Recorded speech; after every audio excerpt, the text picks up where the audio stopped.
Le président de la République, chef de l'État, a présidé ce vendredi 13 mars 2028 à la Cité de l'Union africaine la 82e réunion du Conseil de ministres. 4 points étaient inscrits à l'ordre du jour, à savoir 1. Communication du président de la République, chef de l'État. 2. Points d'information. 3. Approbation d'un relevé des décisions du Conseil de ministres.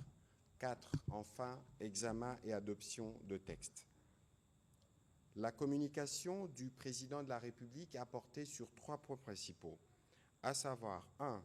De la création encadrée et de l'évaluation des fonds, cellules et autres structures publiques en République démocratique du Congo.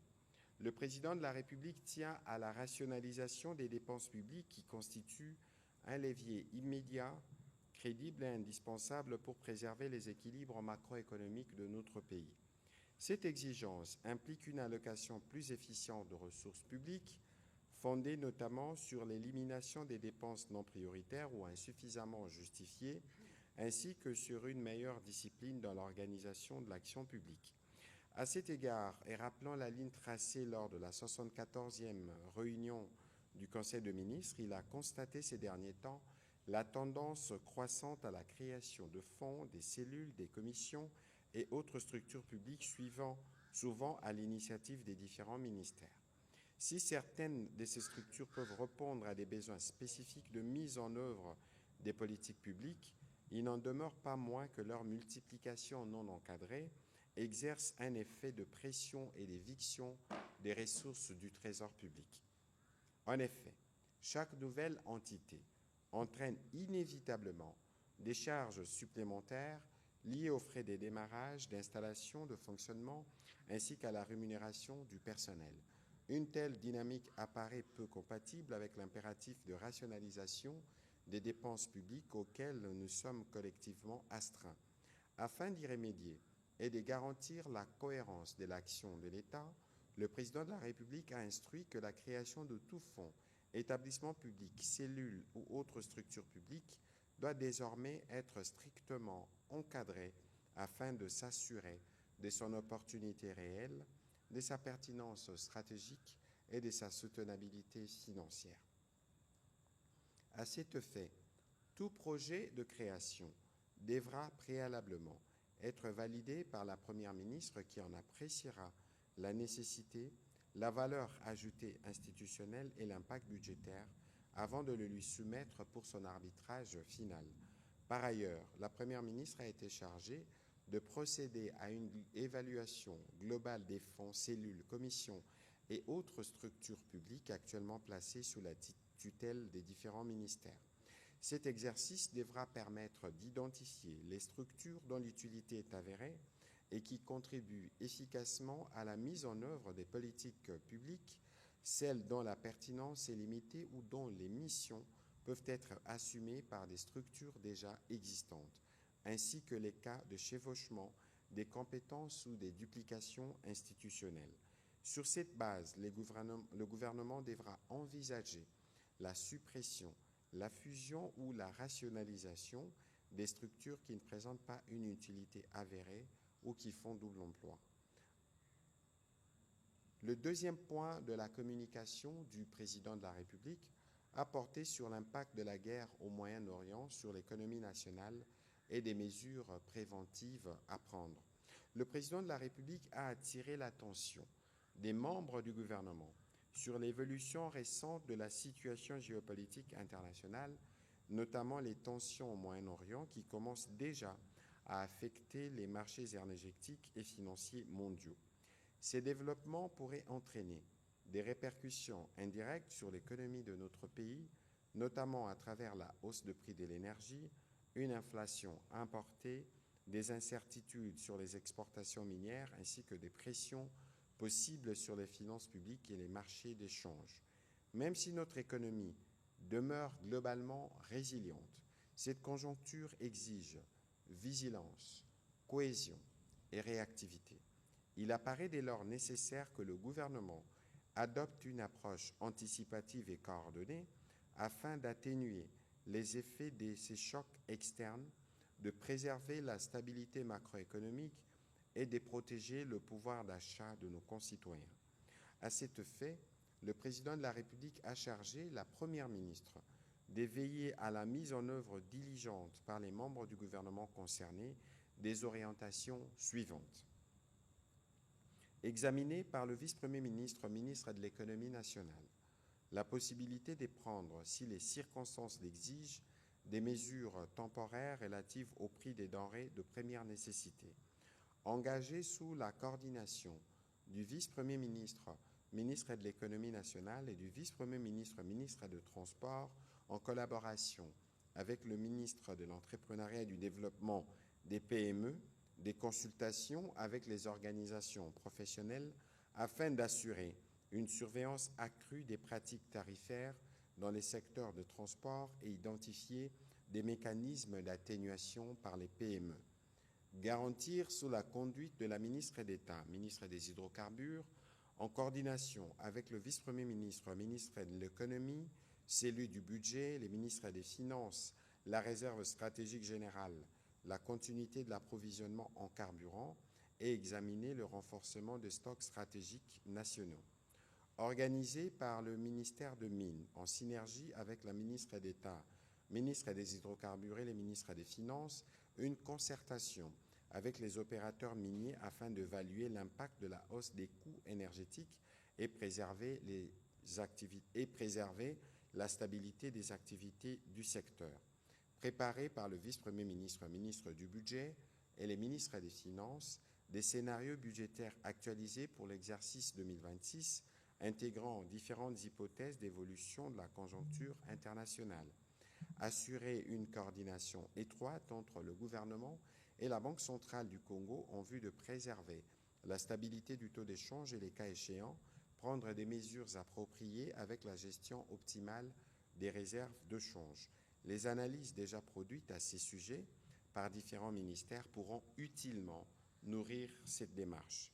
Au demeurant, la Première ministre a été chargée à en assurer la consolidation, à coordonner la mise en œuvre de présentes instructions et à produire un rapport d'exécution tous les 15 jours. Le dernier point de la communication du président de la République a porté sur la résurgence des enlèvements et attaques nocturnes à Kinshasa. Le président de la République a été saisi des préoccupations de la population faisant état d'une résurgence préoccupante des enlèvements dans la ville de Kinshasa. À ces faits s'ajoutent des attaques nocturnes perpétrées par des bandits armés dans certaines résidences, sémant la peur et l'insécurité parmi les paisibles citoyens. Au-delà de la détresse profonde qu'ils infligent aux familles directement touchées, ces agissements criminels alimentent un climat de psychose et de peur au sein de la population, fragilisent les sentiments de sécurité collective, perturbent les activités économiques et sociales et portent gravement atteinte à l'autorité de l'État ainsi qu'à la confiance des citoyens dans les institutions chargées de garantir leur protection. Face à cette situation, le président de la République a instruit le vice-premier ministre, ministre de l'Intérieur, ainsi que le vice-premier ministre, ministre de la Défense, de mobiliser l'ensemble des services de sécurité des renseignements civils et militaires afin d'intensifier les opérations de traque et de démantèlement des réseaux criminels impliqués dans ces enlèvements et attaques armées. À cet effet, il a notamment demandé les renforcements sensibles des patrouilles de jour comme de nuit, l'intensification de la présence dissuasive de forces de sécurité sur l'ensemble du territoire urbain et les déploiements effectifs de postes de police dans les quartiers isolés, enclavés ou particulièrement exposés à ces actes criminels. Il est également requis de mettre à la disposition de la population des numéros verts accessibles en permanence permettant aux citoyens d'alerter rapidement les services compétents et de signaler tout mouvement suspect afin de favoriser une collaboration étroite entre la population et les forces de sécurité dans la prévention et la lutte contre ces phénomènes d'insécurité. Les ministres d'État, ministre de la Justice et garde-sceaux, a été chargé en coordination avec le ministre de la Communication et des Médias, porte-parole du gouvernement, de prendre des dispositions avec les conseils supérieurs de la magistrature afin que tous les dossiers relatifs à ces crimes soient jugés avec la plus grande célérité. notamment à travers des audiences publiques, voire foraines, fortement médiatisées, en vue des sanctions exemplaires et dissuasives. Il en a appelé par ailleurs à la vigilance et à la collaboration de la population en l'invitant à signaler sans délai aux services de sécurité tout mouvement suspect ou toute activité criminelle. Au deuxième chapitre du Conseil de ministres de ce jour, relatif au point d'information, État et administration du territoire, le vice-premier ministre, ministre de l'Intérieur, a présenté au Conseil le rapport sur l'État et l'administration du territoire national. Au cours de la semaine qui s'achève, l'état d'esprit de la population a été marqué principalement par une explosion dans la ville de Goma le mercredi 11 mars 2026 ayant causé la mort de Mme Karine Buisset, de nationalité française et travaillant pour l'UNICEF. Sur un autre volet, le vice-premier ministre, réagissant à la communication du président de la République, a informé les conseils des résultats du travail du commissariat provincial de la police ville de Kinshasa qui, à travers le groupe des luttes contre la criminalité et les stupéfiants, a examiné 18 cas portés à sa connaissance pour la période allant du 23 janvier 2026 à ce jour. Il ressort globalement que ces cas relèvent plus de rumeurs que de la réalité au regard de cas qui ont été examinés.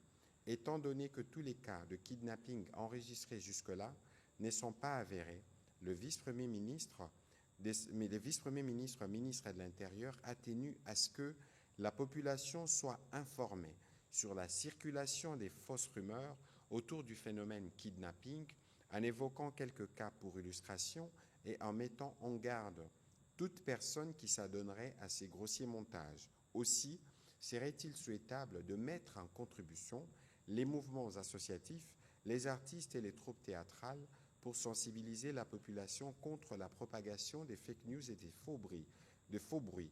Le gouvernement puisse renforcer les capacités stratégiques et opérationnelles des directions, services et unités de la police ayant en charge la prévention et la répression. Par ailleurs, le Conseil a été saisi du cas d'interpellation d'un groupe des présumés criminels, parmi lesquels 3 militaires et 4 civils opérant dans les différents quartiers de la commune de Lincélé. Avec leurs armes et objets saisis, ils ont été mis à la disposition des services compétents. Au sujet de l'opération Ndobo, un bouclage ciblé a été effectué par la police le 10 mars 2026 au quartier Mozindo, Funa et Bichakuchaku, commune de Barumbu. 65 présumés délinquants Kuluna ont été interpellés. Le vice-premier ministre, ministre de la Défense nationale, a pour sa part fait le point de la situation sécuritaire et opérationnelle sur les différents fronts. Il a rapporté que la situation dans le nord et Kivu et le sud Kivu a été marquée essentiellement par la relance des actions offensives menées par les unités de l'armée rwandaise consécutivement aux défaites cuisantes des troupes de l'FCM-23 face à la défense ferme de nos forces armées dans les territoires des Massissi, dans les hauts et moyens plateaux d'Uvira, Fizi et Mwenga. Face à l'insurrection, pendant que les attaques menées par les éléments de la coalition Serp et Zaïre sont également tenues en échec par les FARDC et entraînent leur dissimulation dans des camps des déplacés en Ituri, il s'est observé l'incubation du mouvement insurrectionnel en lien probable avec l'AFCM-23, assimilé au groupe armé Bakata-Katanga dans le Haut-Katanga, marqué par la dernière incursion dans le quartier général du parc national du Pemba et la localité de Lusinga, un indice considérable.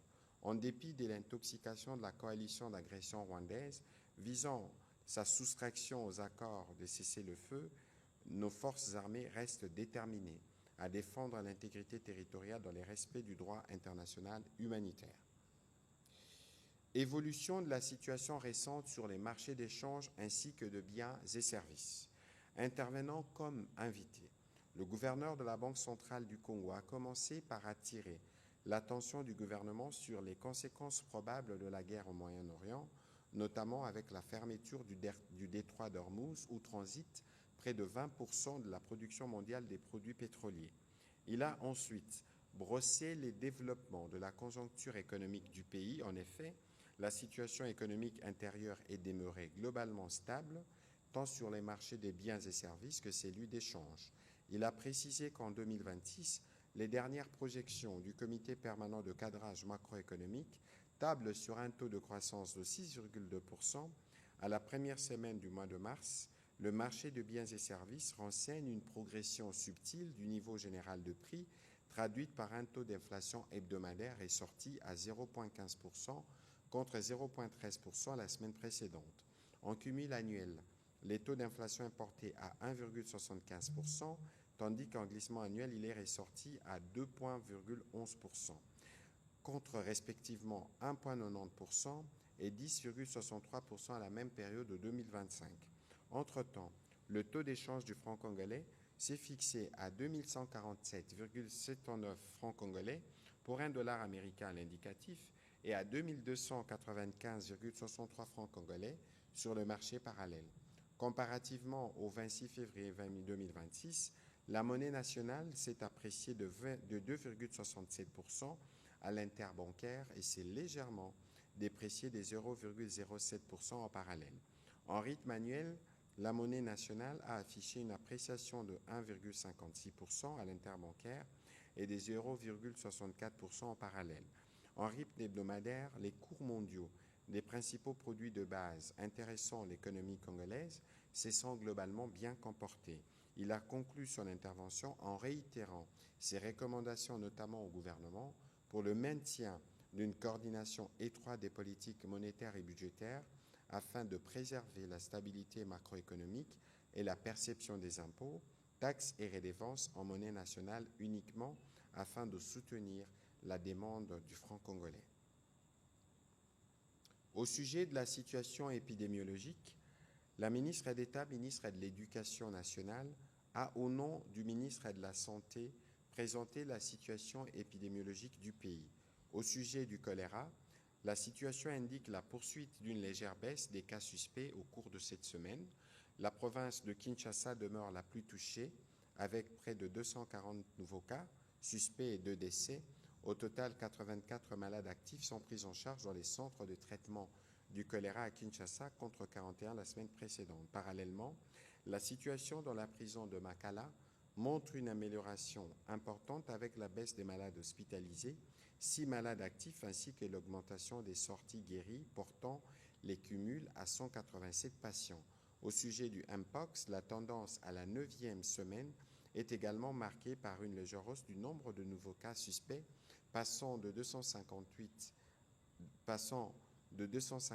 à 285 depuis les débuts de l'épidémie en 2024 jusqu'à la 9e semaine 2026. Les cumuls est de 123 762 cas suspects, dont 34 822 cas confirmés. Le ministère de la Santé rassure du maintien des dispositifs et de la poursuite de la mise en œuvre des actions de riposte pour venir à bout de ces épidémies. Note d'information relevant du secteur de la justice. Le ministre d'État, ministre de la Justice et garde des Sceaux a attiré l'attention du Conseil sur l'urgence de l'institution d'un régime de classification et de protection des documents officiels de l'État. L'objectif est de faire face au risque croissant des divulgations non autorisées des correspondances administratives, des notes techniques et des documents stratégiques relevant de l'action gouvernementale dans un contexte d'évolution de pratiques, y compris administratifs, et de l'usage généralisé des outils numériques. Il s'agit à cet effet d'un régime national des classifications des documents officiels reposant sur 4 niveaux de protection: hautement confidentiel ou très secret d'État, confidentiel ou secret d'État, classifié ou diffusion restreinte et non classifié. Un tel système permettra d'identifier clairement les niveaux de sensibilité des documents, d'encadrer leur circulation et de renforcer la responsabilité des agents publics dans la gestion de l'information officielle. Le ministre d'État, ministre de la Justice et garde des Sceaux a précisé que la mise en œuvre de ces dispositifs suppose également la prise en compte de certaines mesures administratives et techniques destinées à garantir la sécurité des documents officiels. Cela passe notamment par la limitation de leur accès aux seuls agents habilités, la traçabilité des transmissions documentaires, le renforcement des procédures d'archivage et l'interdiction de la transmission des documents sensibles via des messageries privées ou de plateformes numériques non sécurisées. Note d'information relevant du secteur des hydrocarbures. Les ministres de l'Aménagement du territoire a, au nom de la ministre d'État, ministre des Hydrocarbures en mission, fait le point au Conseil de l'impact de la fermeture du détroit d'Ormuz et du canal des Suez sur l'approvisionnement du pays en produits pétroliers et des mesures d'atténuation de cette onde de choc créée par la situation sécuritaire au Moyen-Orient sur notre économie.